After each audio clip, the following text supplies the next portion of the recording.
So welcome to Module 10 of Straight Line Persuasion. Congratulations, you're here at the finish line. And what you're going to learn right now in this module is those last few strategies and techniques that will allow you to really get those final nuances that close everybody who's closable. And the reason I said that is because remember that there are always going to be some people who are simply not closable. And you're going to deal with those people with respect. You're not going to berate them. You're not going to harass them. You're going to deal with them on a level that makes you look like a professional because you are a professional. And you're going to become a master persuader. Now, a couple of very important things here. In the art of looping and the end game of sales, remember that you are boxing somebody in. So it has to be done only for people that should be boxed in. You have to create that emotional case for buying as well as the logical case for buying. And as you're looping and going through the, down the straight line, remember the scales. Remember the positives and the negatives. Remember that what you're really doing on a gut level here is you're knocking out the negatives, building up the positives, and lowering an action threshold through language patterns. And ultimately what happens is this. It's like this, and it's hovering, and no result, and boom, the person buys. That's the bottom line. And I think, in closing here, because this is so important, is I want you to focus on really your own strategy for what motivates you, what gets you going, what inspires you. Earlier on we spoke about vision, we spoke about your whys, we spoke about some, very profound things that, are going to really drive you past those sticking points, past those challenges that hold typical people back and, force them into that box where they become creatures of circumstance. So now on a higher level, what I'd like you to do is when you watch this video, focus on what I call the two specific anchors of motivation. You have on one side the pain anchor, which propels you from, being, in a box and, from sitting still and not taking action. And then your anchor for pleasure, what pulls you towards what you want in life. Some people are motivated by pleasure a lot more than pain. And there's, in fact, more people who are motivated by pain. They won't do anything until April 15th in the morning when their taxes are due, and all of a sudden, wham, next thing you know, they're running, in place, doing everything they got to do because the pain of not doing their taxes has motivated them. So that's an ultimate truth in self-development. I didn't invent that. That's been going on for many, many years by some very profound people who have really broken that down into its, its essence. But what I want here for you is I want you to actually take that now and internalize it, use it in your own life. And here's how you're going to do it. You're going to identify what is ultimate pain for you.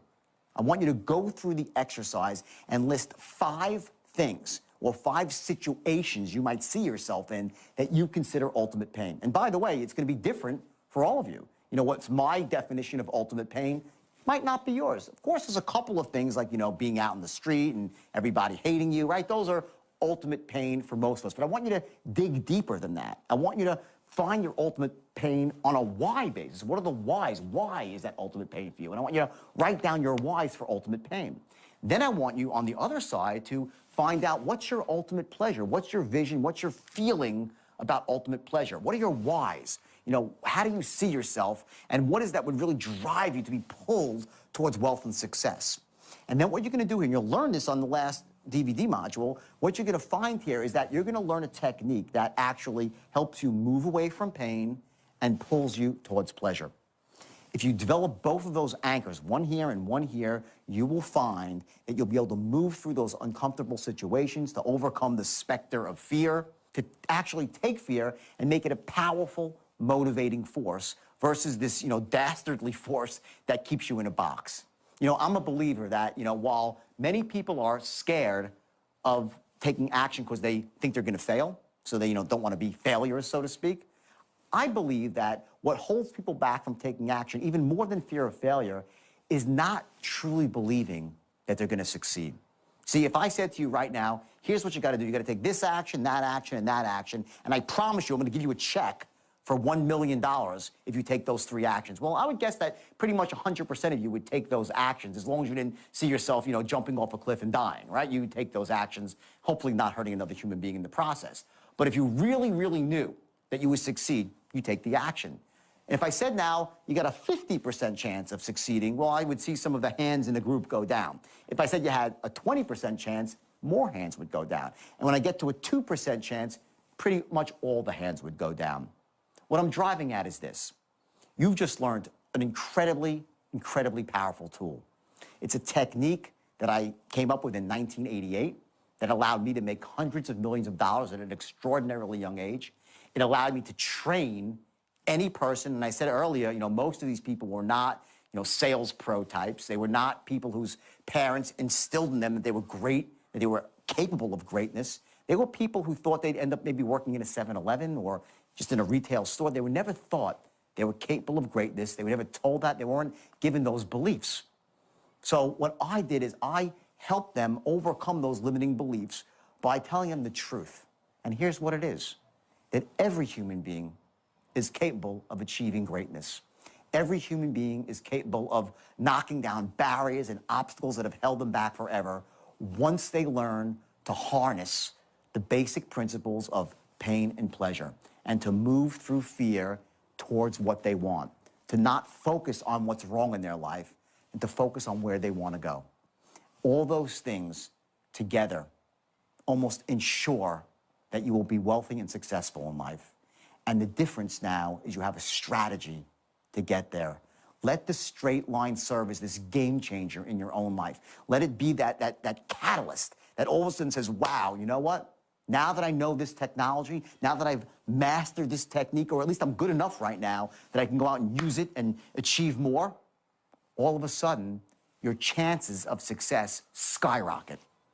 So there's no reason now not to act. You know the system. You know enough about it that you can influence people, you can persuade people, you could accomplish things that just before you started this that you could never accomplish. So there's no reason now not to use it in your life starting tomorrow. You've already been doing the exercise, you've hopefully been going out there and taking actions every day. Well, now it's time to spring into massive action. And I want you to use this guide, this study guide, and also these DVDs as a resource. Go back to them. If you're fuzzy on something, I want you to go through it, rewind it, fast forward it. You go again and again and again. I want you to master the art of tonality, learning how to read from a script without sounding like you're reading from a script. And I want you to be the best that you possibly can be. Don't be me. I want you to develop a style that's congruent with who you are, that makes you feel comfortable, that feeds your soul and your spirit, and allows you not just to achieve monetary success, but allows you to feel in your heart of hearts truly successful. Because in the end of the day, that's what it's all about. It's about you feeling that you're really alive and not just, sort of going through the motions of life and just, living at a low level. I want you, for your sake, to live life at the highest level. It's taken me an awful long time to figure that out. I'm 47 years old, and I wish someone would have told me this when I was 25 years old. It would have saved me a lot of heartache and a lot of time, especially 22 months in jail. So I want to thank you for going through this DVD collection here and really embracing this technology. And I want you just to go for it, knowing that with this skill, your chances of success are all but assured. And by the way, I've also included in this program the audio of the video, so you can actually listen to it, whether it's on your iPod or you're driving in your car. And that's very important because those are the times you can actually leverage what you're doing and make it not just a driving experience, but also a learning experience. So as you're going through this last module, I want you to really, really amp it up a bit. Give it that last 1% you might have been holding back, and I want you to internalize every last ounce of this, knowing that you're going to get the result you're looking for.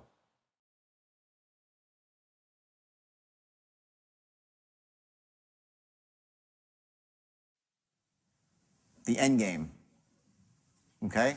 This is your box, okay? Money aside, which you would never say, right? Does the idea make sense? If I'd been your advisor, which is talking about trusting you, right? As far as my company goes, your company's honest and ethical, and there you go. Boxed in. Tonal attitude towards stalls. Number one, tell me you have no money and I'll respect you. What does that really mean? It means I get that. Someone says I have no money, I totally got that. I respect that. Tell me you don't like the product and I'll respectfully argue with you. Meaning, I will convince you that you're wrong. I will influence you through my patterns and through bullet points and through information, logic, not emotion, logic here, that my product is the best thing since sliced bread. I'm okay if you say to me, I don't like your product. I accept that. Because I respect the guy that comes and says, no, I'm looking at your product and, wow, okay, well, here you go. I didn't do my job. Let me tell you more. I respect that person that says that. Tell me you don't trust me or my company, and I'll educate you. Beautiful. All logical and great. This is good stuff, right? They say that stuff, they're being honest. But don't tell me you simply need to think about it, or talk to your wife or your accountant, Santa Claus, to the tooth fairy. This I don't respect. So how you handle these objections, someone came out you and just said, listen, I'm not really sure your product's all that good or something. Don't say, well, what do you mean? I mean, I get it. Let me say this. The true beauty of my product is, well, you haven't found out yet. The idea there is you're entering them and saying, listen, you're smart. I'm not like you fool. You don't like my product. No, no, no. Very smart. I think the problem is you just didn't know this one fact. Let me tell you. Let me educate you about my product. Don't trust my company? Let me tell you a little more about my company. Let me tell you about the chairman of my company. Let me tell you about how generous he is, how altruistic he is, so on and so forth. Don't just tell me I need to think about it. Think about what? To stall. That's your stall. Let's go next. Handling objections. Okay. The art of deflection, we've been talking about it all afternoon. All it means, it doesn't mean you're going to evade, you just deflect. Here are your common objections. And you're going to laugh when you see these. We love these. These are the ones. Here they come. Here they come. I can't afford it. Death in the family. I need to check on my accountant. Bad timing. The product is evil. I want to check it out. I've been burned before. I don't think. I need to think. I have a learning disability. My wife will kill me. I'm too depressed. I want to see it first in action. I need to do more research. Common objections, right? 90% of these are just stalls. They're just crap. All it is the scales haven't been tipped yet. That's what it is. When the scales tip, they vanish. When you create an airtight logical case, an airtight emotional case, to buy now, you've cracked through his limiting buying beliefs, and he's whizzing around in his brain saying, John, I want to buy, I know I should buy. And then you come with one smooth close. Believe me, if you do half as well, that's what's called the pennyweight that you finally put on the edge of the scale. It's the last line, it's that last boom. All it takes is like a microgram. If you do even half as well as the rest of the people who've gone through this program, believe me, you're going to be very, very impressed. Fair enough? All right. And they buy. This is the way it works. Most of those are crap. You'll find out if they're real, if they're sticking to them. Remember? Okay? And here's the ticket, by the way. I want you to know this. Don't think, I say the straight line's powerful. It's all the things I say it is. But in spite of that, you can't close everybody. And you shouldn't close everybody. Your goal is to close everybody who's closable. And then take those people and turn them into customers for life. That's your goal. So how do you do that? Well, I'm going to give you a couple of ways here that are really powerful. First is never duck a phone call. Salesmen do this all the time. It is the worst thing you can ever do. You kill the relationship with one ducked call. Bad news, you give it to them. They'll forgive you. You make a bad move in marketing, if you act quickly, they'll forgive you. Make a bad move in operations, they'll forgive you. Act quickly. You let it fester, you're done. They'll do business with anybody but you. if you duck one phone call. I've had people that I've been doing business for years, they duck one call, I'm done. Unless I need them. But if I don't need them, if I have a choice to do business with someone else, I'll do business with someone else. It's the worst thing you can do. Don't duck calls. And it also pisses your boss off, by the way, because he gets the call on compliance and creates complaints and so on and so forth. Send them to your competitor. If you really can't help your client, you'll say, send them to my competitor. Yes. Tell them where they can get the product that they need. You do that, you have a customer for life. Next time, first of all, rave about you to all their friends. And next time they need anything even remotely similar, they'll call you saying, well, if he doesn't know, he'll tell me where to go get it. Amazing strategy. And it also makes you feel good about yourself. This is good. It's good for you. Remember their family. Find out who they are after you've closed them. Don't go into the whole game to be their best friend before you've closed them. Time is money. But once they're your customer, get some basic facts. How do you do that? As you're closing this, as you're filling out the application, as you're whatever, quickly find out what their birthday is, if they have kids, what some of their interests are. We'll get into that in a second. Use gifts correctly. Now, more often than not, this is for a higher ticket of sale. Like if you're actually selling something to it's a big account or something, right? Occasionally at the low level it can work too, but using gifts correctly, what that means is if you're out there giving out like concert tickets to people or hockey tickets or baseball tickets, you better be sure that the person you're giving to likes baseball. I've had more companies offer me tickets to baseball games. I hate baseball. Stupid part on the salesman.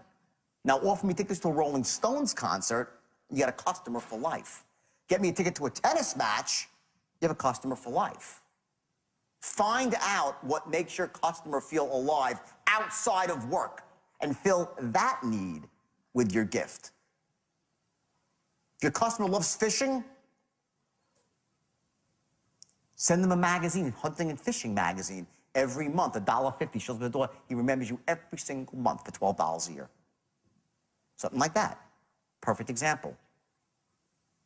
Don't just send out random gifts to people. It's ridiculous. I almost like turn like, what an idiot. The guy's like, stop trying to bribe me. But when I get something I love, I'm like, whoa, cool. I call the guy, thank you, man, you know? Big difference. Okay? Write effective thank you notes. Language. Here's some key trigger words. I love, absolutely adore the gift that you sent me. It looks amazing sitting on the centerpiece of my table for Thanksgiving. Someone sent you a piece, hey, whatever it might be, I'm just making something up, right? Don't just say, thanks for the gift, it was really great. Be well. Sincerely, Jordan. Get personal. I loved it. I adored it. It was gorgeous. My family, people were commenting on it. That's how you write effective thank you notes. Okay? And when someone gets that, they're moved emotionally. Last thing is every once in a while you get into a situation where you can give a really, really special gift to a big client and you got to go, like, jump through hoops for it. Okay, one of the stories I heard, which it wasn't happening to me, it was just a great story, is a guy was trying to crack a big account at Ford, and he couldn't get into Ford. It was a huge account to get into Ford, and he actually went out and found out that the person that controlled the buyer, had a son who loved a specific sports player, and he went out and got a signed football from the athlete, and then brought the signed football and had delivered to the kid directly. The guy that made like $60 million in sales and buying from Ford he got for a football. Cost him $50. That's powerful. Don't underestimate the ability of a very simple $50 gift to get you massive, massive credibility. Massive. Everyone follow the concept? And this is you. You know, we spoke a lot about motivation and stuff like that. Let me just tell you what I would say to my brokers way back in the day. And I was doing something without even knowing it that was really clever. I was using NLP on them, neuro-linguistic programming, and I didn't even know I was doing it.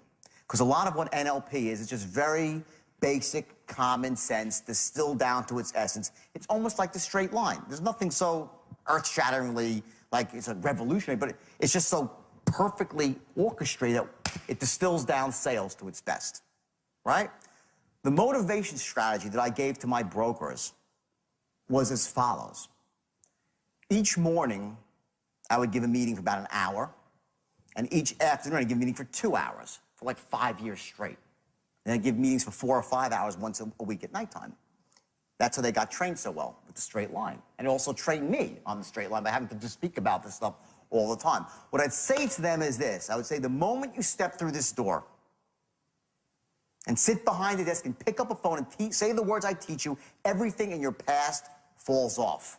You become as powerful as the most powerful CEO in America. This phone is the great equalizer. It's the great equalizer when you say the words the way I teach you with the right tone and the right structure. Doesn't matter if you came from Harvard or Hell's Kitchen, you would become great, wildly successful with this little black telephone. That's what I would say to them. I'd say, act as if. So at the beginning of the film, I'd say, act as if you're a wealthy man, rich already, and you'll become wealthy. Act as if you have all the confidence in the world, and people will have confidence in you. Act as if you have all the answers, and the answers will come to you. Act as if. I told them to act the physiology of success, because you generate the emotion that way, the state that way, and it allows you to access the resources, the tones, the certainty, those positive, empowering states, the 3 C's. When you're in a positive peak state, you can commit miracles. You simply can. And I would say to them, now, if you don't want to do this, this is not for you, fair enough. Get the hell out. And I didn't say it so nicely. But before you leave, take a good look at the person sitting to your left. Because one day, in the not-so-distant future, you're going to pull up to a red light, and they'll be sitting in a beautiful Ferrari.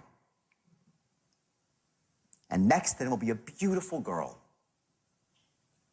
Absolutely gorgeous. And what kind of car will you be in? A beat-up piece of shit Pinto with some ugly woman who's bitch-slapping you when she's in a bad mood. And it gets worse from there. Because after you go take that job at McDonald's, and if they're not hiring, you can go to Burger King, because that's where you're going if you leave this room. When you're done flipping burgers there and you're 65 years old, trying to live on a pension, which will be worthless, and Social Security, which will be bankrupt, and you're in that nursing home being fed soup through a straw by someone named Polly who bitch slaps you when she's in a bad mood,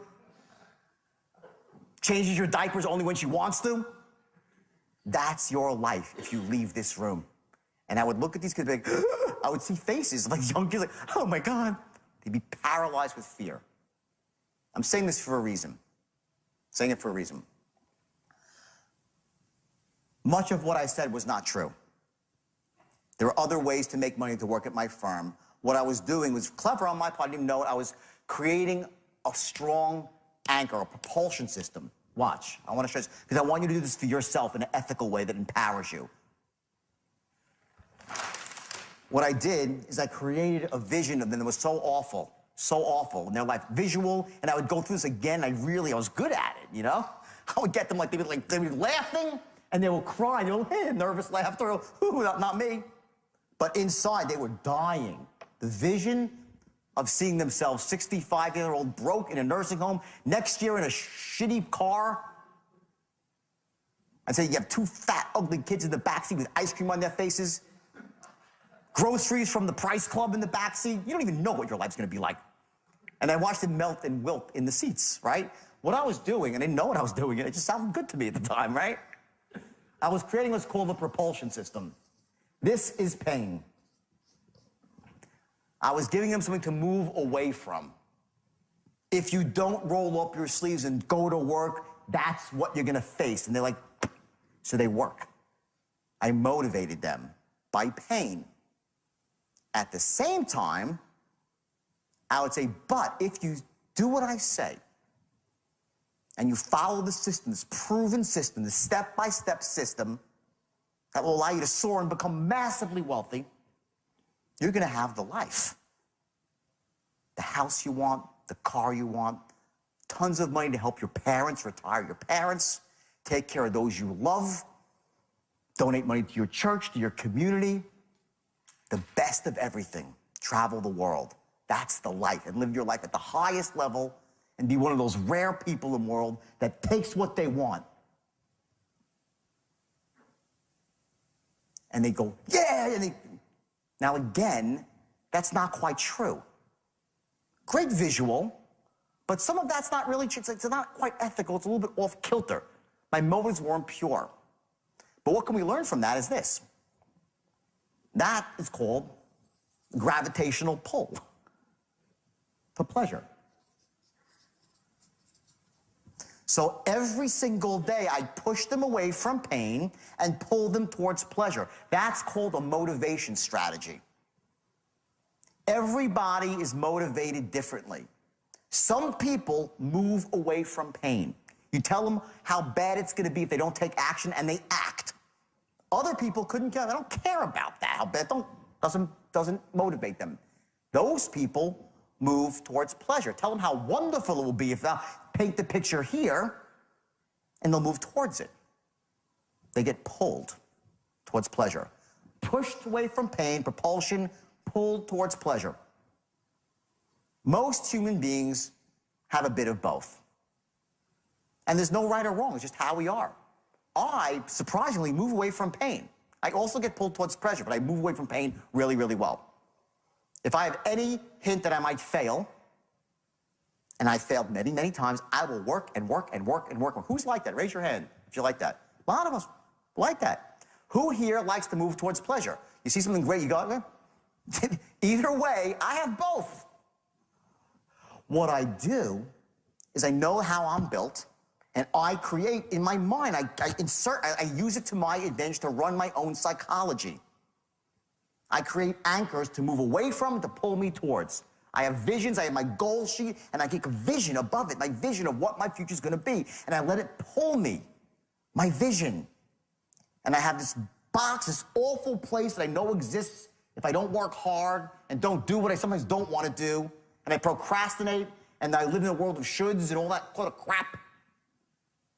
And I move away from that. I make it painful, so painful I can hardly bear it, that it makes me wake up at night and keep me up at night.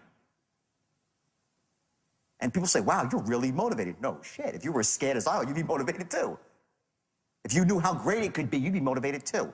Most people are not motivated, not because they're not motivatable, they have impotent goals. They have no vision in life. Not moving towards anything. Get that? What's your why? What's your vision? Why are you doing this? What is your vision? What are you moving towards? What's the end game for you? Where are you going? Allow yourself to bathe in the pleasure of that now to motivate yourself. And then say, Jesus, and if I don't do it, what's gonna happen? And let it scare the crap out of you. Use your brain as your best weapon. Motivate yourself. It works like a charm. And the best part is this. You have a new strategy for success. See, if you haven't succeeded to this point, it's really simple. You didn't have a system. Now you have a system that's been proven to work tens of thousands of times. You're screwed now. You have no excuse to fail. You fail now, shame on you. You have a system. Anyone can use this system.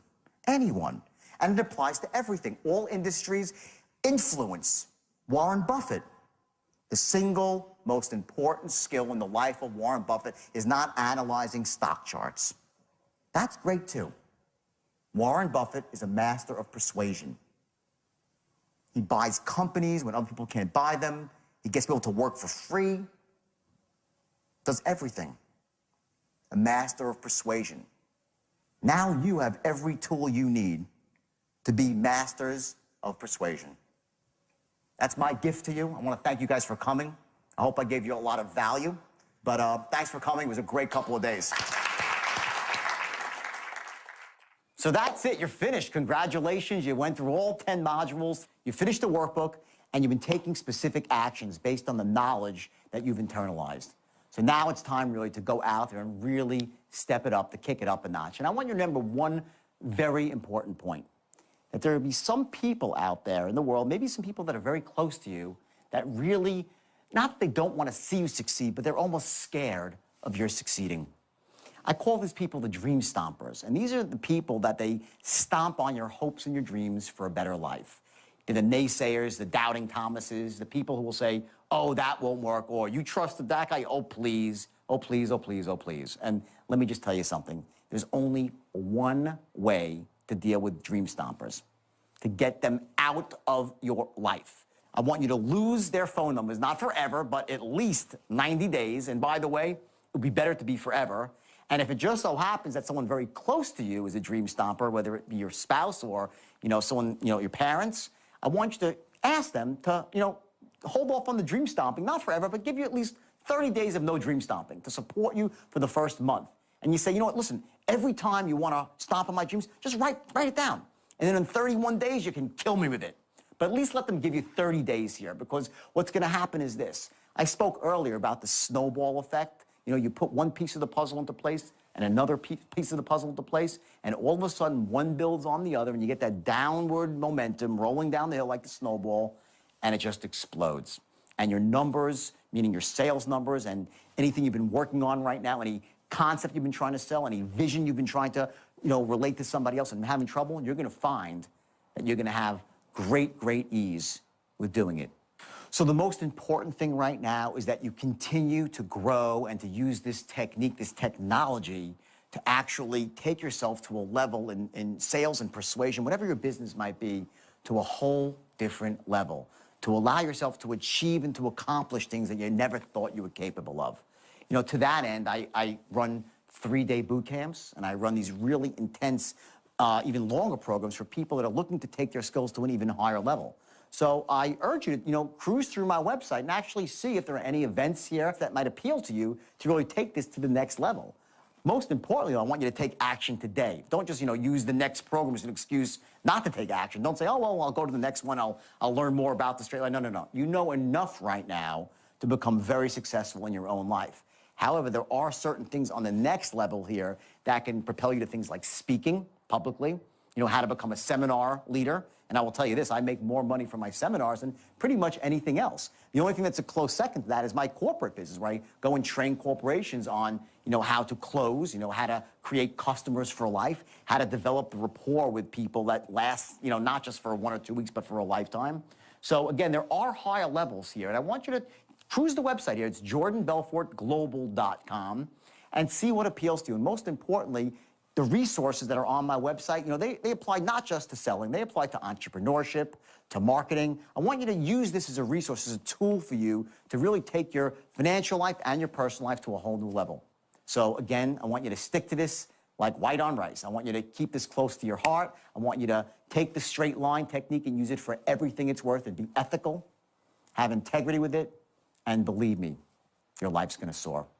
Thanks and good luck.